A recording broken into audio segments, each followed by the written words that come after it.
There's a special kind of silence that exists between a mother and daughter who stopped speaking. It's not just quiet. It's not just the absence of phone calls or text messages. It's a hollow, aching void where love used to live. It's waking up every morning and reaching for your phone, hoping for a message that never comes. It's seeing something funny or beautiful or sad and instinctively thinking, I need to tell Sarah, before you remember that Sarah isn't talking to you anymore. My daughter didn't speak to me for 1 year, 2 months, and 17 days. I counted every single one of them. People ask me sometimes what happened. They want the simple version, the elevator pitch of our estrangement. They want me to say she was being dramatic, or I made one little mistake, or it was all just a big misunderstanding that we eventually cleared up. But the truth is never that simple, is it? The truth is that I broke my daughter's trust in a way I didn't even realize I was doing. I crossed a boundary I didn't know existed. I made choices that seemed reasonable, even loving to me, but that felt like betrayal to her. And by the time I understood what I'd done, the damage was already so deep that it took over a year for us to even begin healing. My name is Ruth. I'm 61 years old. I live in Portland, Oregon, where I've spent the last 30 years working as a pediatric nurse. I thought I understood children, understood families, understood what it meant to be a good mother. But I learned the hard way that understanding other people's children doesn't mean you understand your own. This is the story of how I lost my daughter and how I almost lost her forever. Sarah was my miracle baby. I don't use that word lightly. She truly was a miracle, born after 4 miscarriages and 3 rounds of fertility treatments. I was 33 when she finally arrived, screaming and red-faced and absolutely perfect. My husband Michael and I had almost given up hope of ever becoming parents. From the moment they placed her in my arms, I knew my purpose in life. I was meant to be her mother, to protect her, to guide her, to give her everything I hadn't had growing up. My own childhood was difficult. My mother was cold, distant, critical. Nothing I did was ever quite good enough. I swore holding baby Sarah that I would be different. I would be warm. I would be involved. I would be the mother I'd always wished I'd had. And I tried. God, how I tried. I was at every school event, every soccer game, every dance recital. I volunteered in her classroom. I made elaborate birthday parties. I helped with homework every single night. I read all the parenting books. I wanted to do everything right. Sarah was a wonderful child, bright, creative, sensitive. She loved art and reading and those long, rambling conversations kids have about big ideas. She'd sit at the kitchen table after school, eating apple slices, telling me about her day in such detail that I felt like I'd been there with her. We were close, so close. Everyone said so. You two were like best friends, people would say, and I'd beam with pride. Michael died when Sarah was 14, a heart attack, sudden and devastating. He went to work one Tuesday morning and never came home. 1 minute we were a family of 3 planning Sarah's freshman year of high school. The next minute it was just the 2 of us, drowning in grief. That loss bonded Sarah and me even closer. We were all each other had. We learned to navigate life without Michael together, the finances, the home repairs, the endless ache of his absence. I leaned on Sarah more than I probably should have, and she, I thought, leaned on me. She got through high school beautifully, despite the grief. Good grades, good friends, acceptance to Oregon State University. I was so proud of her, so proud of us, really, for surviving something so hard and coming out okay on the other side. College was an adjustment. Sarah moved to Corvallis, about 90 miles south, far enough that she lived in the dorms, close enough that she could come home on weekends, which she did at first, every other weekend, sometimes more. I loved those weekends. I'd make her favorite meals, do her laundry, catch up on everything happening in her life. It felt like we were maintaining our closeness despite the distance.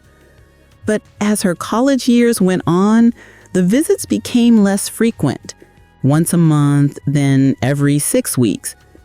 She'd make excuses, too much studying, plans with friends, club activities, normal college stuff, I told myself, healthy independence. Still, I missed her terribly. The house felt so empty without her laughter, her music, her presence. I'd find myself calling her more often, texting throughout the day just to feel connected. She'd respond, but sometimes there'd be delays. Hours would go by before I'd hear back. Once, she didn't respond for a whole day, and I was frantic with worry until she finally texted that she'd just been busy. You need to give her space, my friend Linda told me over coffee one day. She's growing up, Ruth. That's what's supposed to happen. I know. I'm giving her space. I just want to stay connected. Looking back now, I can see that I was struggling with something I didn't have the words for then. My identity had been wrapped up in being Sarah's mother, especially after Michael died, that I didn't know who I was without that role at the center of my life. But I didn't see it that way at the time. I just thought I was being a good mom, an involved mom, the kind of mom who cared. Sarah graduated college when she was 22 with a degree in graphic design. She was talented, had already done some freelance work, had a portfolio that impressed everyone who saw it. I was bursting with pride at her graduation, taking probably 100 photos, posting them all on Facebook with long emotional captions about my baby girl's accomplishment. Sarah asked me not to post so much about her online. She said it made her uncomfortable when I shared details of her life without asking. I didn't really understand. I was proud of her. Why wouldn't I want to share that? But I tried to cut back a little bit. After graduation, Sarah got a job at a small design firm in Portland. She moved into an apartment with 2 roommates in the southeast part of the city, about 30 minutes from my house in the suburbs. Having her back in Portland was wonderful. I suggested dinner once a week, maybe Sunday brunches. She agreed to twice a month, which was less than I had hoped for, but I understood she was busy building her career, her adult life. Then, about 6 months after she moved back, Sarah started dating someone. His name was Marcus. She mentioned him casually at first, just a guy from work. They'd gone to coffee a few times. Then it became more serious. She brought him to dinner at my house after they'd been dating for 3 months. I wanted to like him. I really did. But something about Marcus just rubbed me the wrong way. He was polite enough, said all the right things, but he seemed guarded, careful. And I noticed how Sarah was different around him, a little more reserved, a little less like herself. After they left that night, I couldn't help myself. I went on Facebook and looked him up. His profile was mostly private, but I could see a few photos. In some of them, he was at bars, holding beer bottles, surrounded by friends. Nothing terrible, but it concerned me. Sarah was my precious daughter, my miracle. She'd been through so much losing her father. She deserved someone wonderful, someone who would treasure her the way Michael had treasured me. Was Marcus that person? I wasn't sure. Over the next few months, I watched their relationship develop. Sarah talked about him more. They were spending a lot of time together. She was happy, I could see that. But I also noticed she was calling me less. Our twice-monthly dinners sometimes got rescheduled. She was busy with Marcus, with work, with her friends. I told myself it was natural. She was 23, building her life. Of course her boyfriend would take priority. Of course she'd be busy. But I missed her. Missed the closeness we used to have. Missed being the most important person in her life. One evening, about 8 months into Sarah and Marcus's relationship, I was at a parent support group I joined after Michael died. We were talking about our adult children, the challenges of letting go. And one woman, Carol, was talking about her son's girlfriend. I just don't think she's right for him, Carol said. She's pulled him away from his family. We barely see him anymore. I tried to say something, tried to express my concerns, and he got so defensive. Now he barely talks to me at all. The group leader, a therapist named Dr. Patterson, spoke up. Carol, I hear your pain, but I wonder if you've considered that your son's distance might be more about boundaries than about his girlfriend. When we express concerns about our adult children's partners, they often hear it as us not trusting their judgment. But I'm his mother, Carol said. Don't I have a responsibility to speak up if I see him making a mistake? You have a responsibility to be honest if asked, Dr. Patterson said gently. But uninvited criticism of an adult child's relationship rarely brings them closer to us. Usually, it pushes them away. I thought about that conversation all the way home. Was I like Carol? Was I being too critical of Marcus in my mind, even if I hadn't said anything directly to Sarah? I was being careful, protective, and I hadn't actually said anything to Sarah about my concerns. I'd been supportive. I'd been kind to Marcus when I saw him. But in my heart, a seed of worry had been planted. What if Marcus wasn't good enough for her? What if he hurt her? What if I said nothing and watched my daughter make a terrible mistake? About a month later, Sarah came over for dinner. It was just the two of us. Marcus was out of town for work. We were having pasta and salad at my kitchen table, and Sarah seemed different, distracted.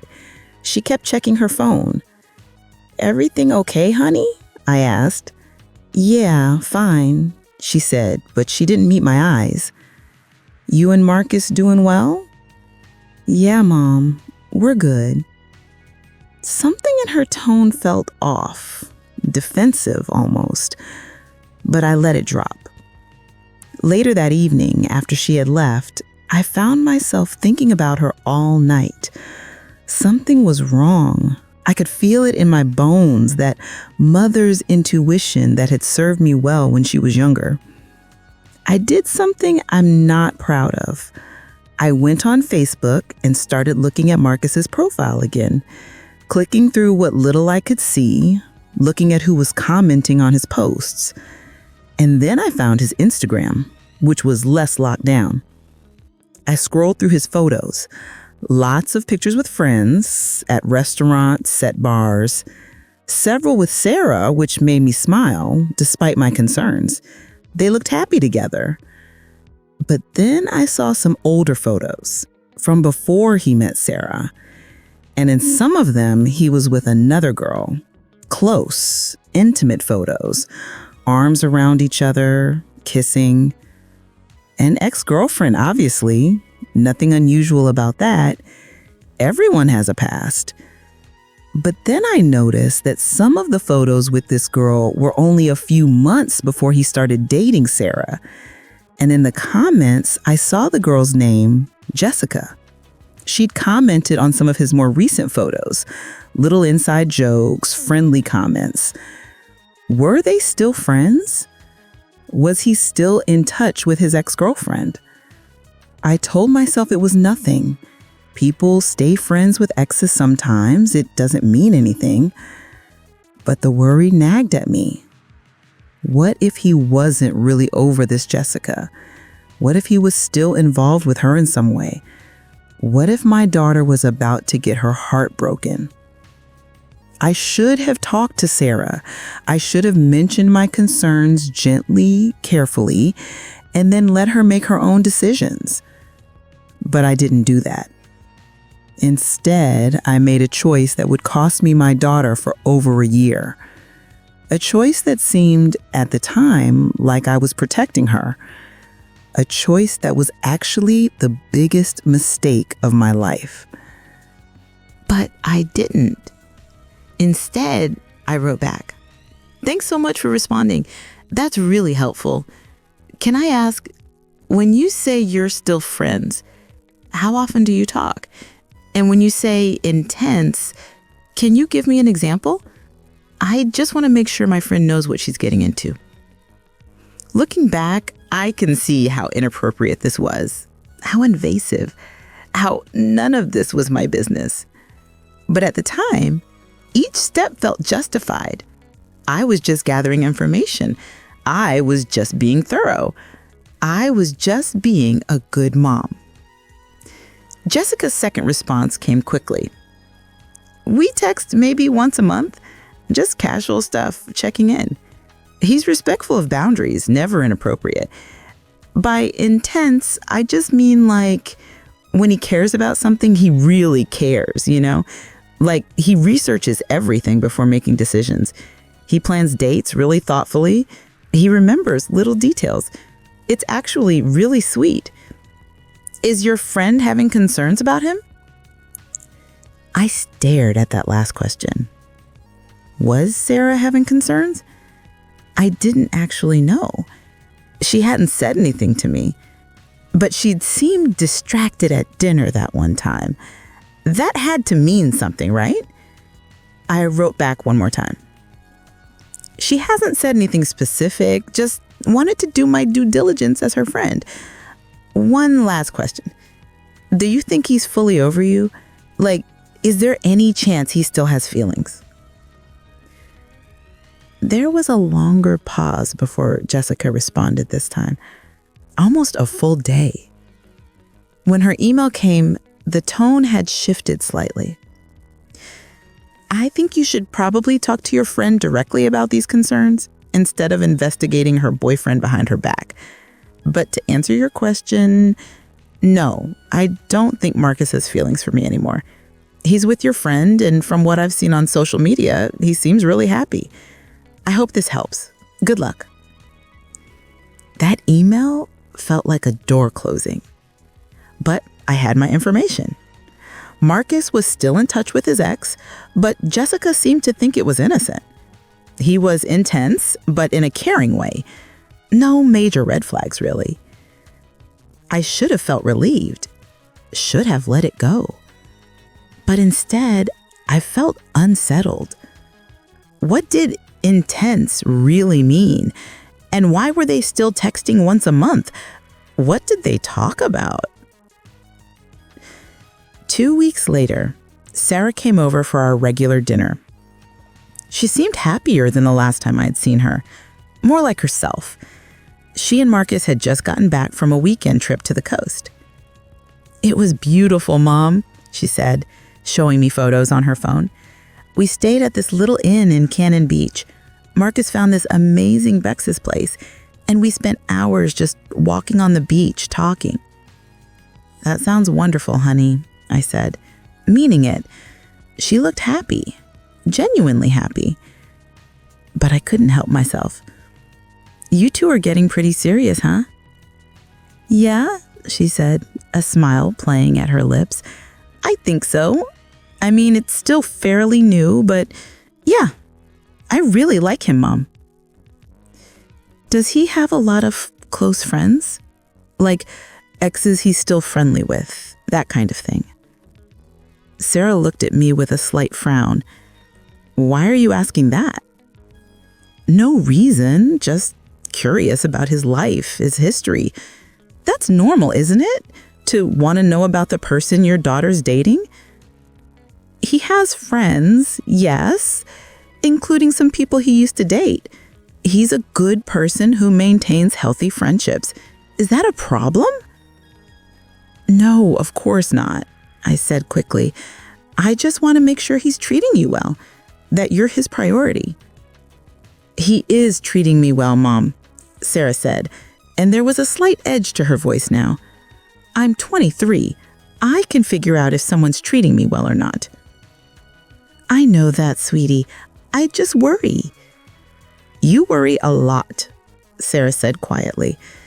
Then she changed the subject, started talking about work. But something had shifted. I could feel it, a small distance opening up between us. Over the next month, that distance grew. Sarah canceled one of our dinners. Something came up with work, she said. When we did get together, she was more guarded, shared less, checked her phone more. I found myself checking her social media constantly, looking for clues about how she was doing, what she was thinking. She posted a photo with Marcus, both of them smiling at some restaurant. I commented, "Beautiful, but is that place expensive? I hope you're being careful with money, honey." She didn't respond to my comment. A week later, she posted about a work project she was proud of. I commented again, "So proud, though make sure you're not working too hard. Remember to take care of yourself. Love you." Again, no response. I started texting her more frequently. Just little check-ins, I told myself. "Good morning, sweetie. Hope you have a great day.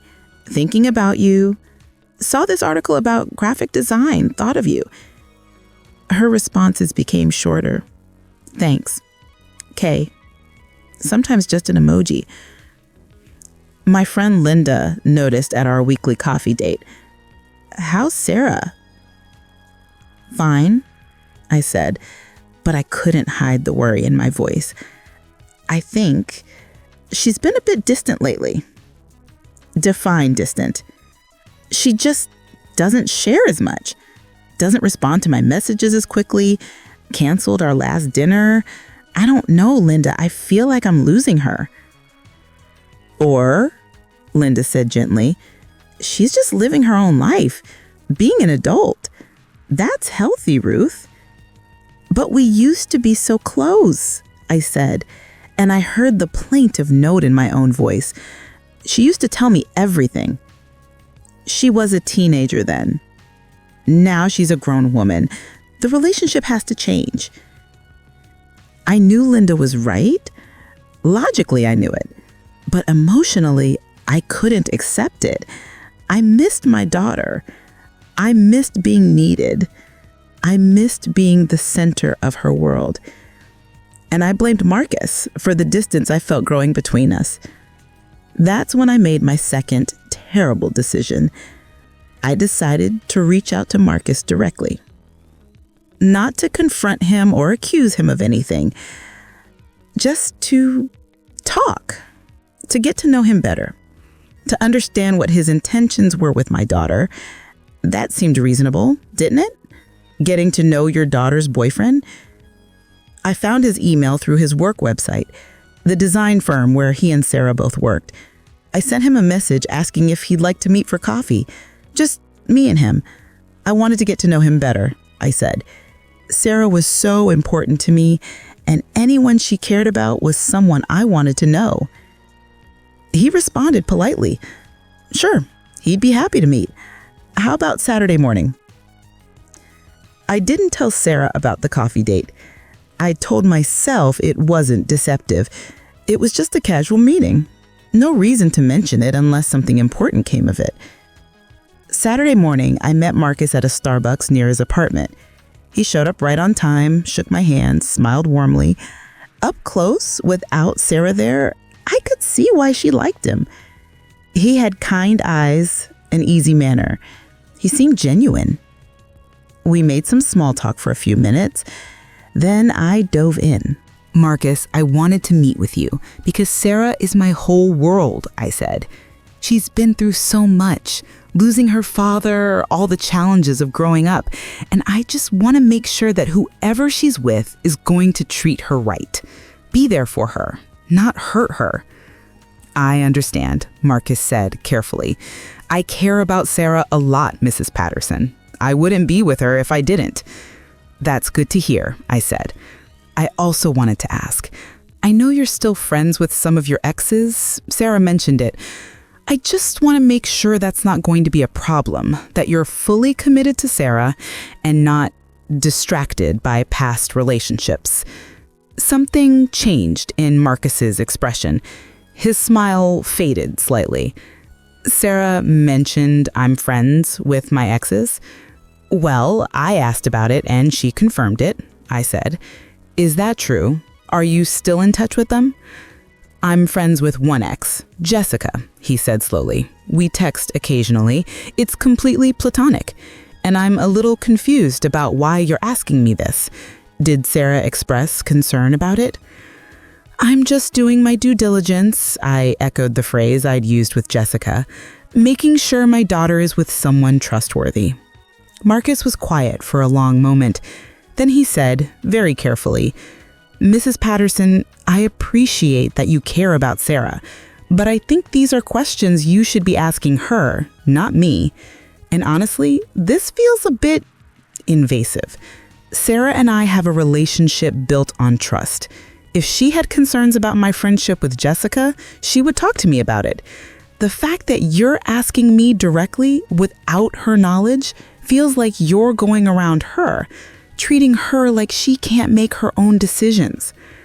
I felt my face flush. I'm not treating her like that. I'm just being a mother. I understand, he said, but his tone suggested he didn't agree. But Sarah is an adult, and part of respecting her as an adult means trusting her judgment, trusting that she can navigate her own relationships. The coffee date ended awkwardly after that. Marcus was polite, but clearly uncomfortable. We said goodbye, and I drove home feeling unsettled. Had I overstepped? Had I made things worse? I found out the answer 3 days later. Sarah called me. Not texted, called, which she rarely did anymore. I answered eagerly, hoping maybe she just wanted to chat. Mom, did you meet Marcus for coffee? Her voice was tight, controlled, angry. My heart sank. Yes, I did. I just wanted to... Did you ask him about his ex-girlfriend? I just had some questions. Mom, Sarah's voice cracked. Did you contact Jessica? Did you email her pretending to be someone else? The bottom dropped out of my stomach. How did you... Sarah said Jessica mentioned it to Marcus, said some woman emailed her asking questions about him. Marcus figured out it was probably you after our weird coffee meeting. He showed me the emails, the fake name, the questions. Mom, what were you thinking? I was trying to protect you, I said, my voice shaking. I was worried about you and I just wanted to make sure. Make sure of what? That you're making the right choices? That my boyfriend is good enough for you? Mom, I'm 23 years old. I don't need you investigating the people I date. I don't need you going behind my back, lying, pretending to be someone else. I wasn't lying. I was just, you used a fake name. Sarah's voice rose. You contacted my boyfriend's ex-girlfriend without telling me. You met with my boyfriend behind my back. How is that not lying? I was trying to protect you, I repeated, because it was the only defense I had. After your dad died, after everything you've been through, I just wanted to make sure you were safe. That's what mothers do. No, Sarah said, and her voice was cold now, ice cold. That's what controlling mothers do. That's what mothers who don't respect their daughters do. That's what mothers who treat their adult children like they're still 5 years old. Sarah, that's not fair. Do you know how humiliating this is? Sarah continued. Marcus showed me those emails, and I had to sit there realizing that my mother created a fake identity to investigate my boyfriend, that you don't trust me, that you don't respect my ability to make my own choices. Do you have any idea how that feels? I do trust you, I said desperately. I just wanted information. You wanted control. Sarah said. You wanted to feel like you still had control over my life, but you don't, Mom. And the fact that you can't accept that you'd rather sneak around and lie and invade my privacy than have an honest conversation with me, I don't even know what to say to that. Sarah, please, can we just talk about this? Can I come over and we can... No, she said, I need space from you. I need to think about this, about whether I can trust you, about what kind of relationship we can have if you can't respect boundaries. Don't do this, I begged, tears streaming down my face now. Please, Sarah, you're all I have. Don't shut me out.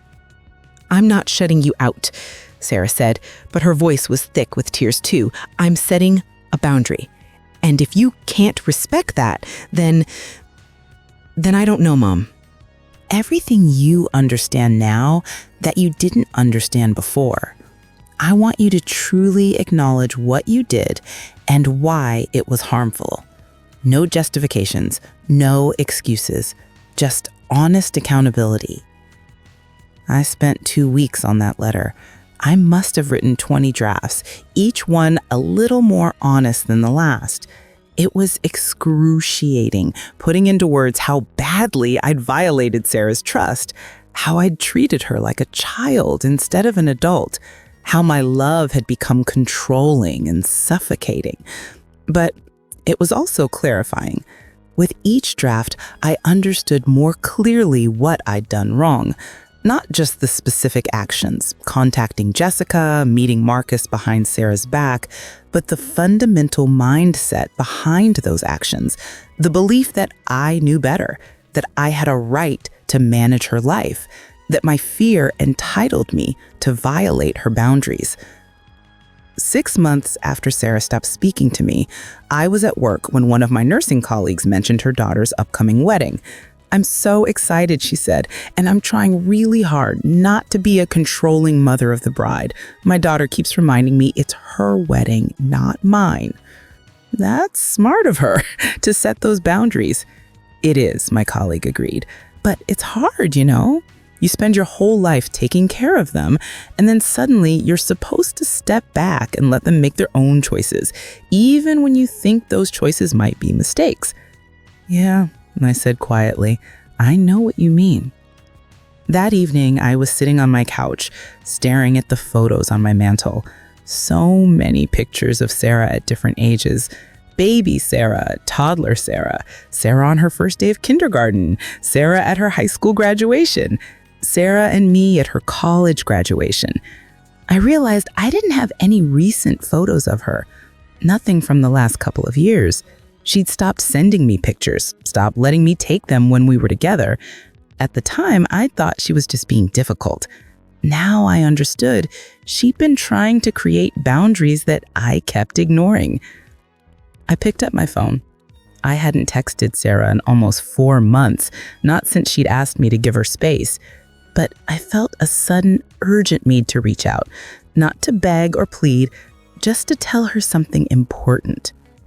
I typed, Sarah, I know you need space, and I've been trying to respect that. I'm not expecting a response, but I want you to know that I've been in therapy for the past 6 months, working on understanding what I did wrong. And I want to say, you were right about all of it. I was controlling. I didn't respect your boundaries.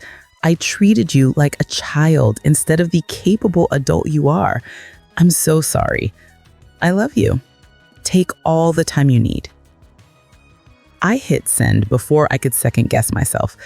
I didn't expect a response, and for 3 days, I didn't get one. Then on a Thursday evening, my phone chimed, a text from Sarah. Thank you for saying that. I've been doing my own therapy too, working through a lot. I'm not ready to see you yet, but maybe we could talk on the phone sometime soon. I read that message through tears. Maybe sometime soon. It wasn't forgiveness. It wasn't reconciliation, but it was the first crack of light in 6 months of darkness. Whenever you're ready, I'll be here, I wrote back. 2 weeks later, Sarah called. I was at home on a Saturday afternoon when my phone rang. I stared at her name on the screen for 3 rings, my heart pounding before I answered. Hello? My voice came out shaky. Hi, Mom. Sarah's voice was careful, guarded, but it was her voice.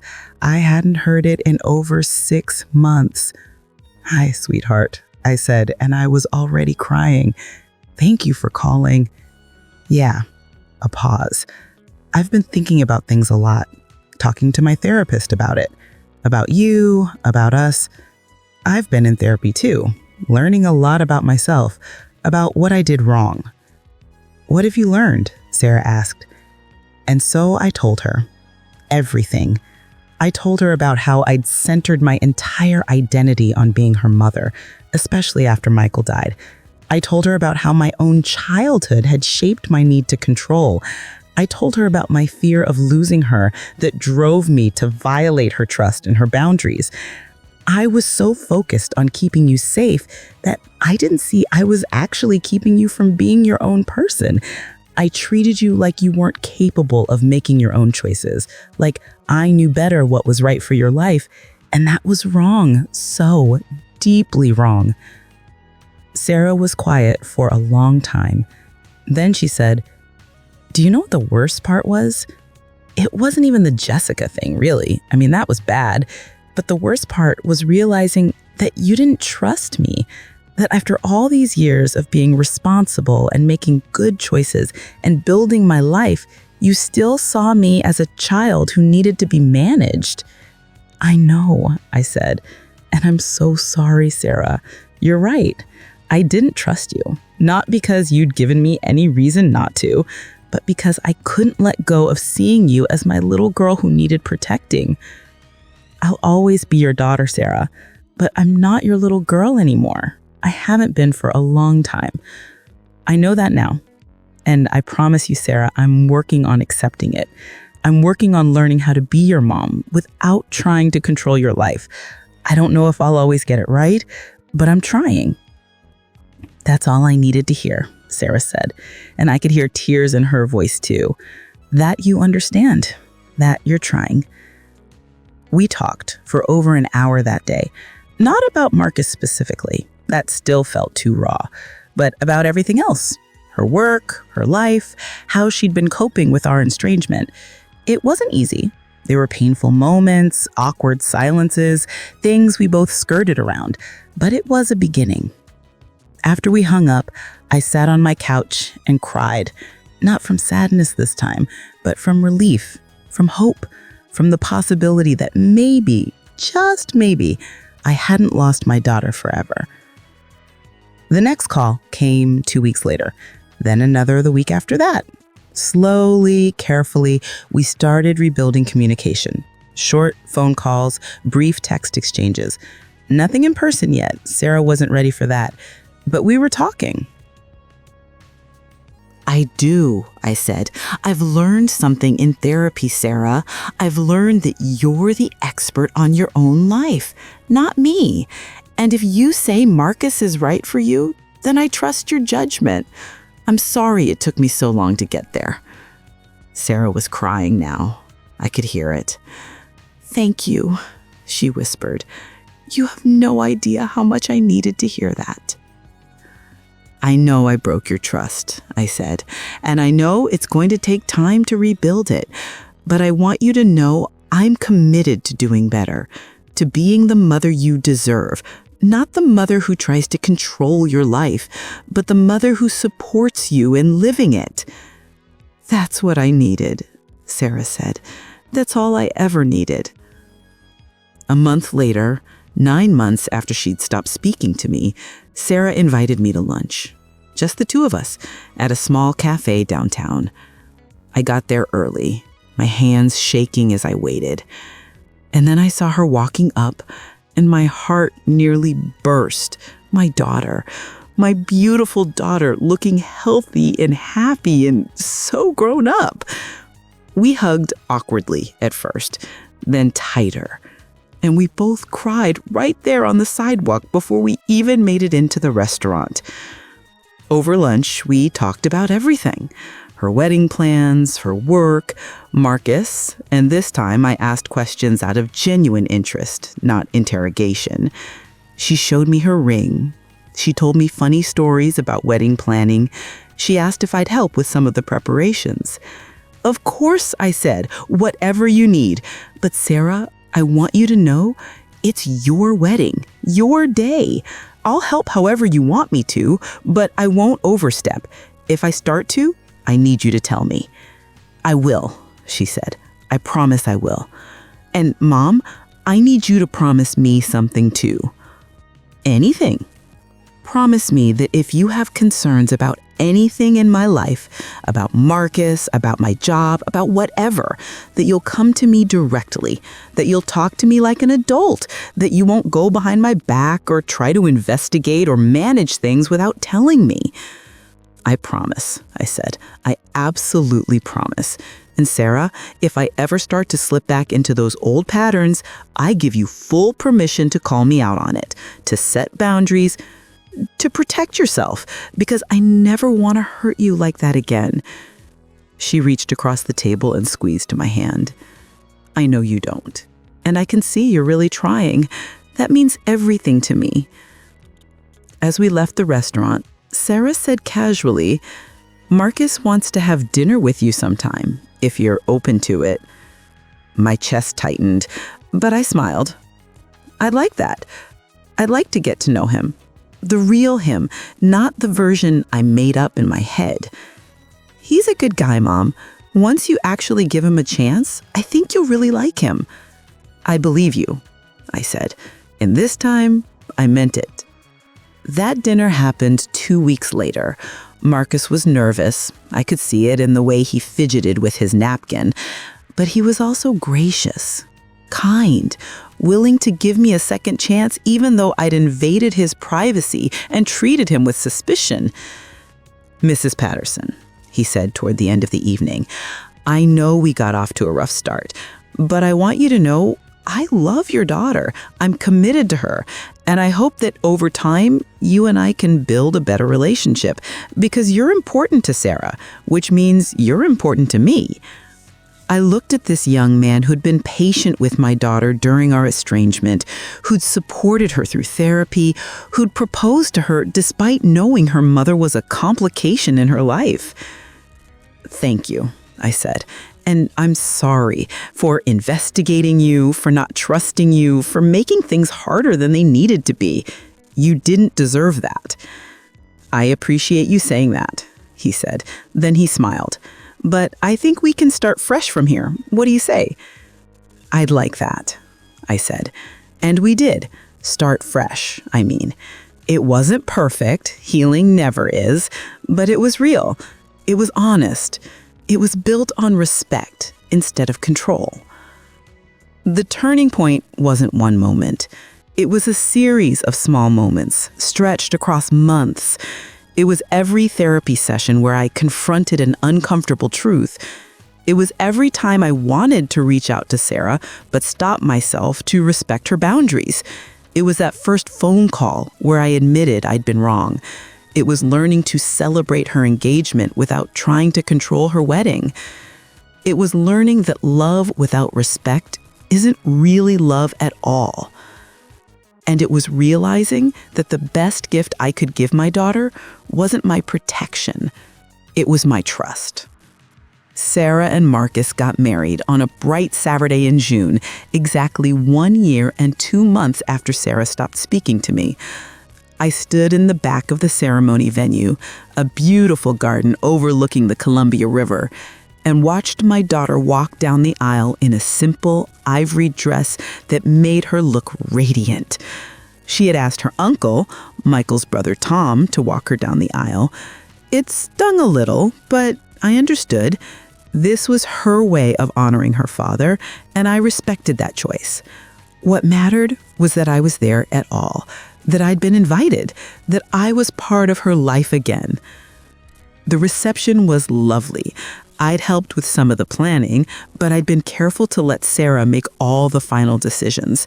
When she asked my opinion, I gave it, honestly, but gently.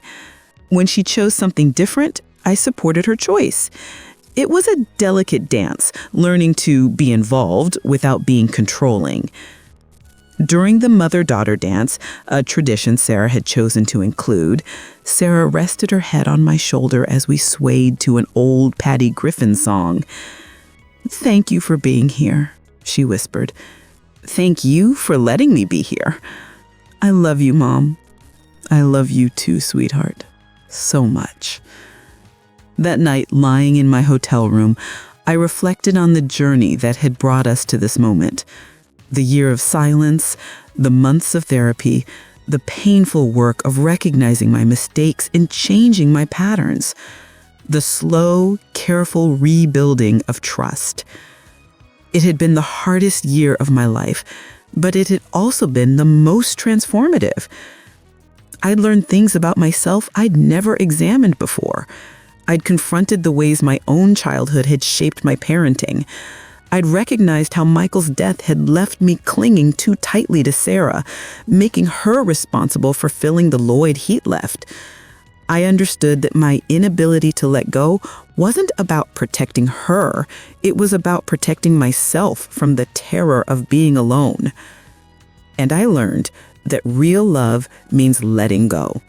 It means trusting the person you love to live their own life, make their own choices, even make their own mistakes. It means being available for support without being controlling. It means accepting that your child's life is theirs to live, not yours to manage. These lessons didn't come easily. Even now, 2 years after that wedding, I still have moments where I catch myself slipping into those old patterns, where I want to give unsolicited advice, where I want to check in too frequently, where I want to know every detail of Sarah's life.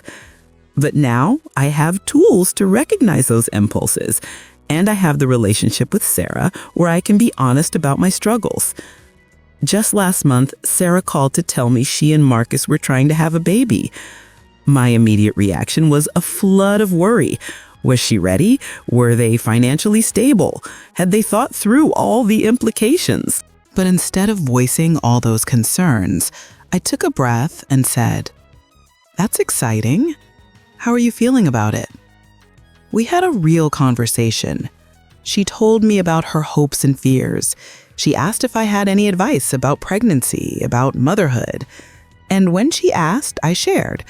But I framed it as my experience, not as what she should do. "Every pregnancy is different," I said.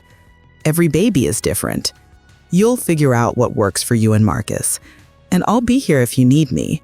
But I trust you to know what's right for your family." After we hung up, I cried. Happy tears this time, because I'd handled it right. Because our relationship had healed enough that she felt comfortable sharing this news with me. Because I was going to be a grandmother, and this time I was determined to do it better. Dr. Morrison and I still meet occasionally, though not as frequently as we used to. In our last session, she asked me what I'd learned from the whole experience. "I learned that boundaries aren't rejection," I said. When Sarah set boundaries with me, I felt like she was pushing me away. But really, she was trying to create a healthy relationship. She was trying to teach me how to love her as an adult, not as a child. "That's a profound insight," Dr. Morrison said. "What else?" "I learned that my worth as a person isn't defined by how much my daughter needs me. For so long, I derived all my value from being Sarah's mom. When she became more independent, I felt worthless. But I've been working on building a life that isn't centered entirely on her. I've reconnected with old friends. I've taken up watercolor painting. I volunteer at a literacy program. I'm learning that I can be a good mother and also be my own person." "How does that feel?" "Scary sometimes," I admitted, "but also freeing. I spent so much energy trying to stay central in Sarah's life that I forgot to have my own life. Now I have both. I have a relationship with my daughter, and I have my own interests and friendships. It's more balanced. And how is your relationship with Sarah now? I smiled. Good, really good. We talk a few times a week. We have dinner together once or twice a month. She comes to me when she needs advice, and I give it without trying to control her decisions. When I see her making choices I might not make, I remind myself that they're her choices to make. It's not perfect. We still have moments of friction, but the foundation is stronger now. It's built on respect. One of the biggest changes has been in how I interact on social media. I used to post constantly about Sarah, her achievements, her photos, every detail of her life. It was my way of feeling connected, of showing the world what a great job I'd done as a mother. Now, I ask permission before posting anything about her. And more often than not, I don't post about her at all. I post about my own life, my painting, my volunteer work, my garden. I'm learning to have an identity separate from being her mother. Sarah noticed. A few months ago, she said, "Mom, I appreciate that you ask before posting things about me. It shows you respect my privacy." "Of course," I said. "Your life is yours. I can share mine without making you part of my performance." She hugged me. "I love you. I love you too." My relationship with Marcus has also grown. We're not best friends or anything, but we've developed a genuine respect for each other. He appreciates that I've done the work to change. I appreciate that he's been patient with me, that he loves my daughter, that he's building a good life with her.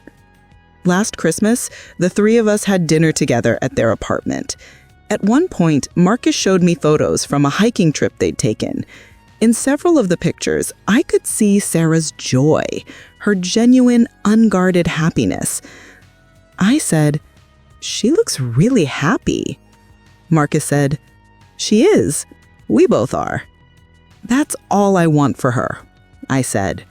And I meant it. Not the version of happiness I would have chosen for her, just her happiness, defined by her, lived by her. The work of healing our relationship hasn't just been mine. Sarah has done her own work too. In therapy, she's processed her feelings about my behavior. She's learned to set boundaries clearly and directly. She's learned to forgive without forgetting, to give me another chance while also protecting herself. I had to grieve the mother I thought I had, the mother I needed when I was younger, and learn to accept the mother you actually are. Flawed, human, trying your best. "I'm sorry I wasn't the mother you needed," I said. "You were, for a long time. You were exactly what I needed when I was little, but you couldn't adjust as I grew up. You couldn't see me as an adult, and that's what I needed you to learn." "I'm still learning," I said. "Every day." "I know, and that's what matters." I've also worked on my other relationships. I've reconnected with friends I'd neglected while I was so focused on Sarah. Linda and I have coffee every week again, and I've joined her book club. I've gotten closer to my sister, who lives across the country, but video chats with me regularly now. Building a life outside of being Sarah's mother has been harder than I expected. For so long, that role defined me completely. Learning to be Ruth, not just Sarah's mom, has meant figuring out who Ruth even is. What do I like? What brings me joy? What are my interests beyond my daughter? I'm 61 now, and in some ways, I'm discovering myself for the first time. I paint watercolors twice a week. I'm not very good, but I enjoy it. I volunteer at the Literacy Center, helping adults learn to read. Their gratitude, their progress, it fills something in me that I didn't even know was empty. I've started traveling a little, taking short trips with Linda or sometimes just by myself. Last fall, I went to the Oregon coast for a weekend alone. I stayed in a small bed and breakfast, walked on the beach, read 3 books. I didn't text Sarah constantly. I didn't post pictures asking for her validation. I just existed as myself, not as anybody's mother, just Ruth. It was peaceful. When I got back, Sarah asked me how my trip was. I said, it was lovely, really restorative. I'm glad, Mom. I seem you happier lately, more like yourself. I think I'm figuring out who that is, I admitted. I like who you're becoming. She said, that meant everything. There are still hard moments, still times when I have to bite my tongue, still moments when I want to fix things for Sarah, to protect her from potential pain, to offer advice she hasn't asked for. But I've learned to pause, to ask myself, is this about her needs or my needs? Is this about her well-being or my anxiety? Is this about loving her or controlling her? Usually, when I'm honest with myself, I recognize that my impulse to intervene is more about my own discomfort than her actual need. And I sit with that discomfort instead of acting on it. That's growth. Not perfection, but growth. A few weeks ago, Sarah called me upset about something at work. Her boss had criticized a project she'd worked hard on, and she was doubting herself. Every instinct in me wanted to call her boss, to defend her, to fix the situation. Instead, I listened. I asked questions. I validated her feelings. And when she asked what I thought she should do, I said, "What do you think your options are?" She talked through the situation herself. She came to her own conclusions. She made her own plan for how to handle it. "Thanks, Mom," she said at the end of the call. "I feel better." "I didn't do anything," I said. "You listened," she said. "That's what I needed." After we hung up, I felt proud. Not of Sarah. Well, yes, of Sarah, but also of myself. I'd shown up for her in the way she needed, not the way I wanted. I'd trusted her to solve her own problem.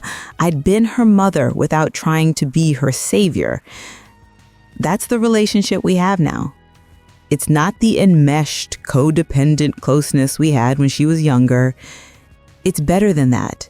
It's healthier.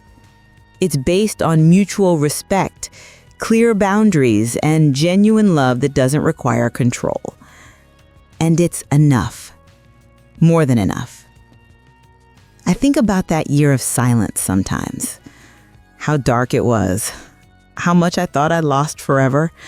How certain I was that I destroyed the most important relationship in my life. But in losing Sarah, I found myself. And in finding myself, I got Sarah back. Not as my little girl who needed constant protection, but as the amazing adult woman she'd become. A woman I'm proud to know. A woman I'm honored to be mother to. A woman who taught me that the highest form of love is letting go. Not abandoning, not detaching, but letting go of control. Letting go of the need to manage every aspect of her life. Letting go of seeing her as an extension of myself rather than a person in her own right. Next month, Sarah and Marcus are hosting Thanksgiving at their house. It will be the first time I've been to a holiday I didn't plan and control. Part of me feels sad about that, but mostly I feel grateful. Grateful to be invited. Grateful to have a daughter who's confident enough to host. Grateful for the relationship we've rebuilt. Grateful for the lessons I've learned, even though they came at such a high cost. Someone asked me recently if I regret what happened, if I wish I could go back and do things differently. Of course I wish I'd never contacted Jessica. I wish I'd never met Marcus behind Sarah's back. I wish I'd respected her boundaries from the beginning. But, the person prompted, but if I could magically erase that whole year, I'm not sure I would. Because that year, as painful as it was, taught me things I needed to learn. It forced me to do work I'd been avoiding. It made me confront parts of myself I'd been ignoring. And it gave Sarah and me the chance to build a better, healthier relationship. one based on who we actually are, not who I wanted us to be. That's the truth. As much as I regret the pain I caused, I can't regret the growth that came from it. I'm not the same person I was 2 years ago. I'm more self-aware, more humble, more willing to admit when I'm wrong, more open to feedback and criticism, more committed to respecting boundaries, even when it's uncomfortable.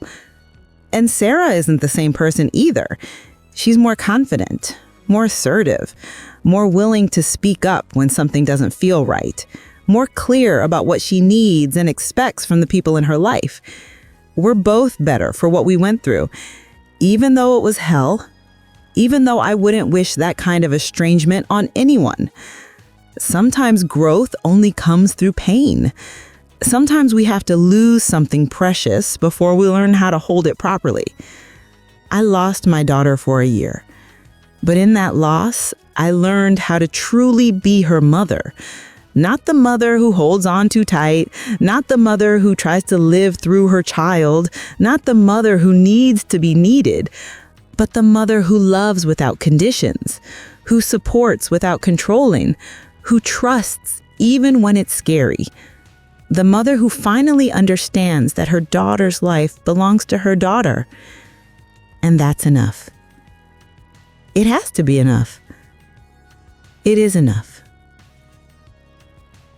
This morning, I woke up to a text from Sarah. "Good morning, Mom. Marcus and I have some news. Can we come over for dinner tonight?"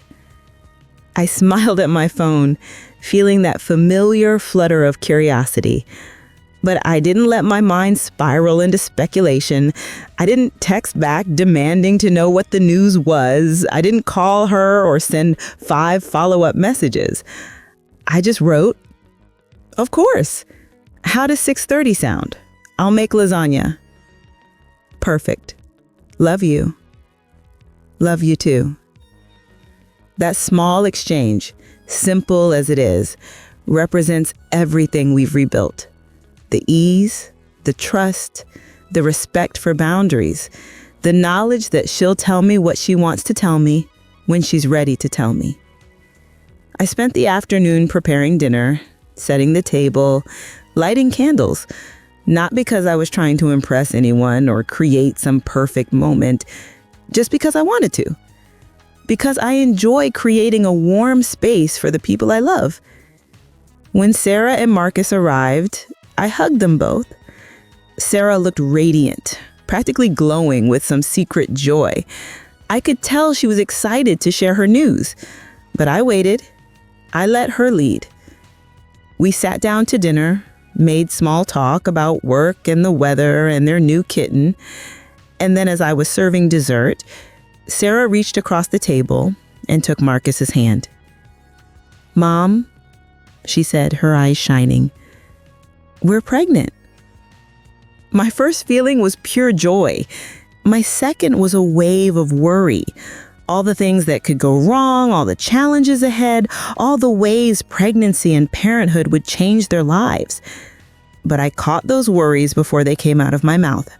I set them aside, and I just smiled at my daughter and her husband. "That's wonderful," I said, and my voice cracked with emotion. "Truly wonderful. Congratulations. How are you feeling?" She laughed, clearly relieved by my reaction. "Tired, a little nauseous, but mostly just excited and nervous. I'm only 8 weeks along, but we wanted to tell you early." "I'm so honored that you did," I said, reaching across to squeeze her hand. "Thank you for sharing this with me." We talked for over an hour about the pregnancy, their plans, their hopes and fears. I shared some of my own experiences with pregnancy, but I was careful to frame them as just that. My experiences, not a prescription for how she should do things. Every pregnancy is different, I reminded her. You'll figure out what works for you, and I'm here if you need me, but I trust you completely. At the end of the evening, as they were leaving, Sarah hugged me tight. "Thank you, Mom," she whispered. "For what?" For being excited without being overwhelming.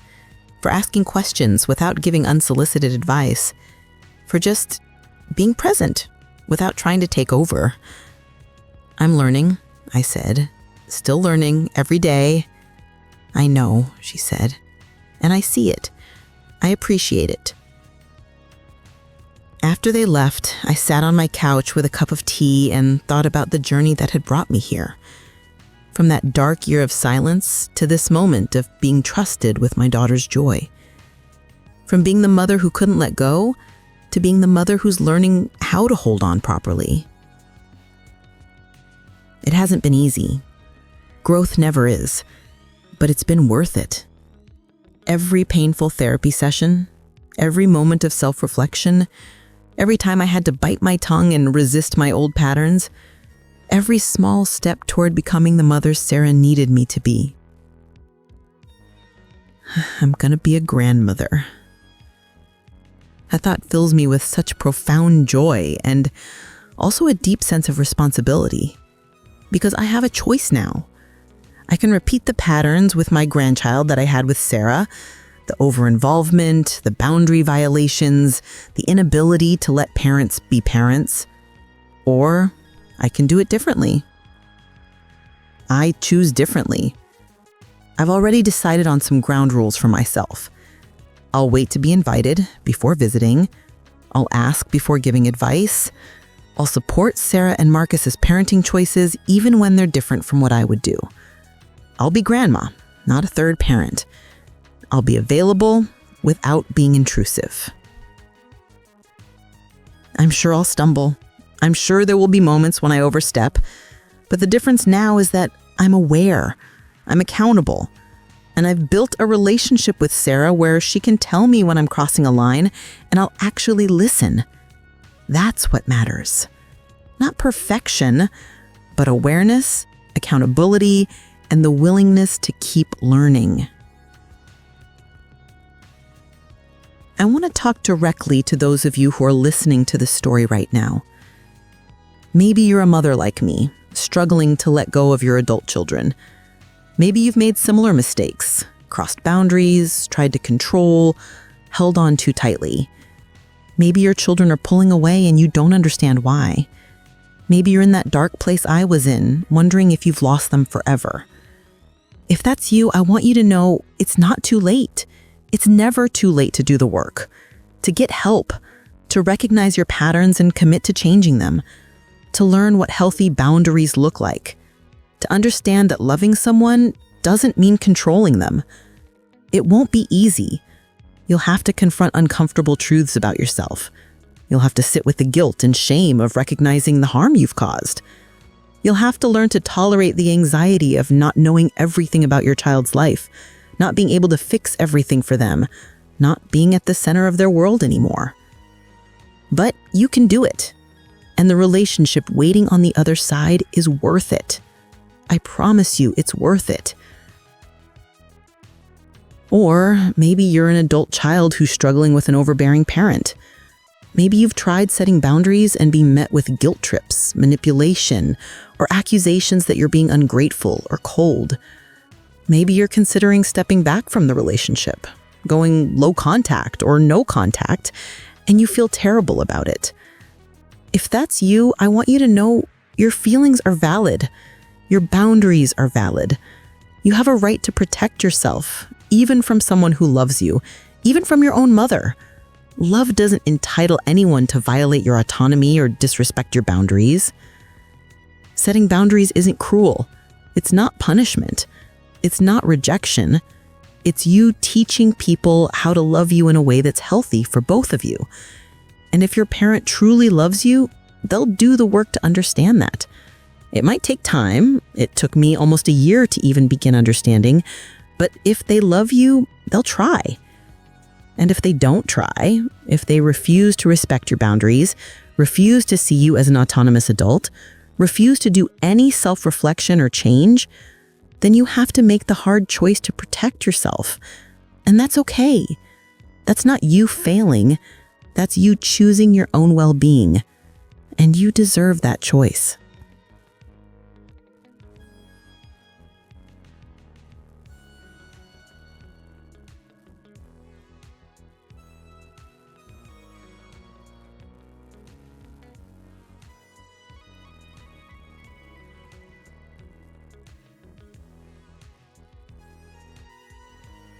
Sarah once told me something her therapist said that stuck with her. You can't change other people. You can only change yourself and hope they choose to meet you in that new place. That's what I did. I changed myself. I did the hard, painful work of examining my behavior, recognizing my mistakes, and committing to do better. And Sarah chose to meet me in that new place. She gave me another chance. She let me prove that I could be different. Not everyone gets that chance. I'm grateful every single day that I did. But even if Sarah hadn't given me that chance, the work was still worth doing.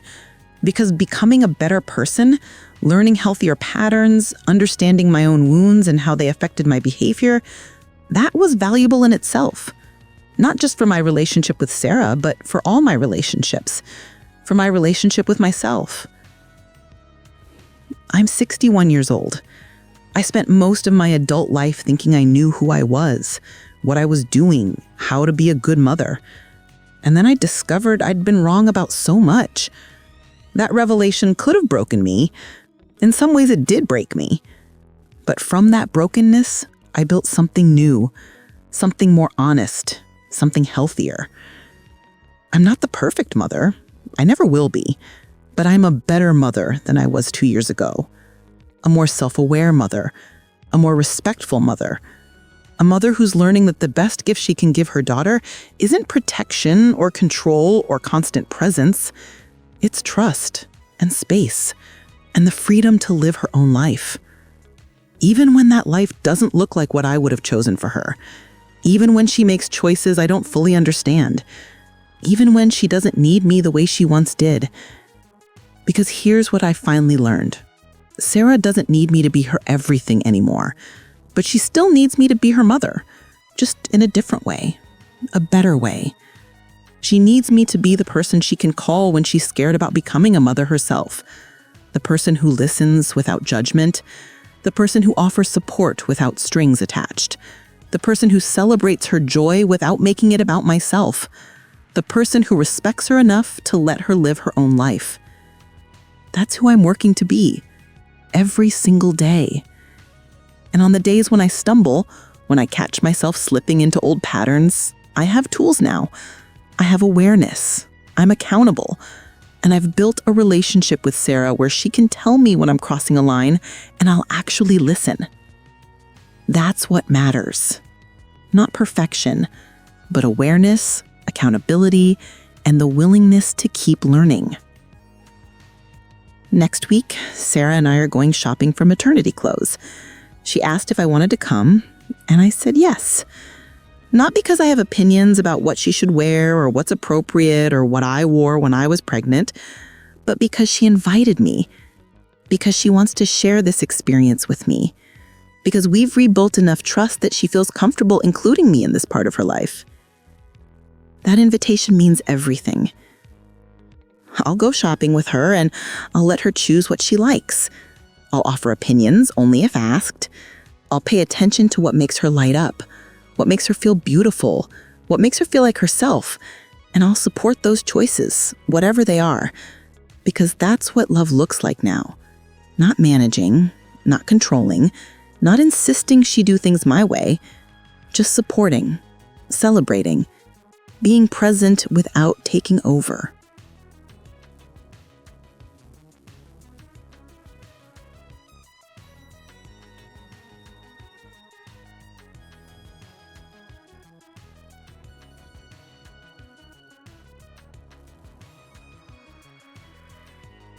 I never thought I'd have to learn how to love my daughter all over again.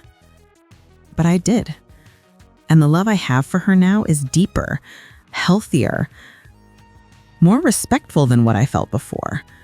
It's love that sees her as a whole person, separate from me. Love that honors her autonomy, love that trusts her judgment. It's the kind of love she deserved all along. And I'm grateful, so deeply grateful, that I got the chance to learn how to give it to her. So that's my story. The story of how I lost my daughter for a year because I couldn't let go. Because I crossed boundaries I didn't even realize existed.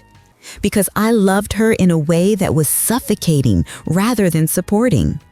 It's the story of how I had to lose everything to learn what really mattered, how I had to face my own brokenness to become whole, how I had to confront the worst parts of myself to become the person my daughter needed.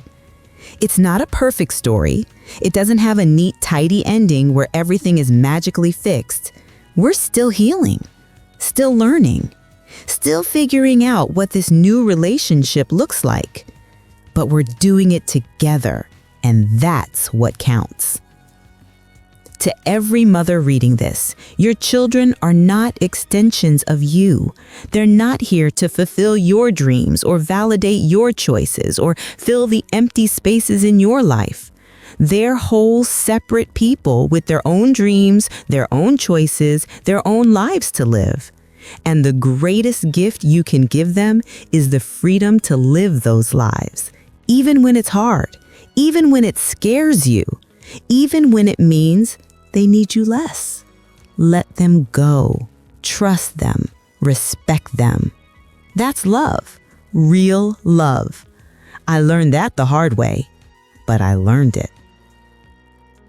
And now I get to be part of my daughter's life, not as her manager or her protector or her fixer, but as her mother, her support system, her cheerleader, her safe place to land when she needs it. That's all I ever needed to be, and it's everything. Thank you for listening to my story, for sitting with me through the painful parts, for understanding, or trying to understand, how good intentions can cause such profound harm when they're mixed with control instead of respect. I'd love to hear from you. Have you struggled with similar issues in your family? Have you had to learn to let go of someone you love? Have you had to set boundaries with a parent or learn to respect boundaries with your children? How did you navigate it? Tell me in the comments, what story should I share next? Maybe it's time I talked about navigating grandparenthood with healthy boundaries, or about learning to date again after years of being defined only by motherhood. Or about the conversation Sarah and I had when she asked me to be in the delivery room when the baby comes, and how I almost cried with joy, but managed to just say I'd be honored without making it all about me. There are so many stories left to tell, so many lessons still being learned. And I'm finally ready to share them, not as someone who has it all figured out, but as someone who's still learning, still growing, still trying to do better every single day. Because that's what matters in the end. Not perfection, but the willingness to grow, to change, to admit when you're wrong and commit to doing better. That's what saved my relationship with my daughter. And that's what can save yours too. If you're willing to do the work, if you're willing to let go, if you're willing to love in a way that honors the other person's autonomy instead of your own need for control, it's never too late. I promise you, it's never too late.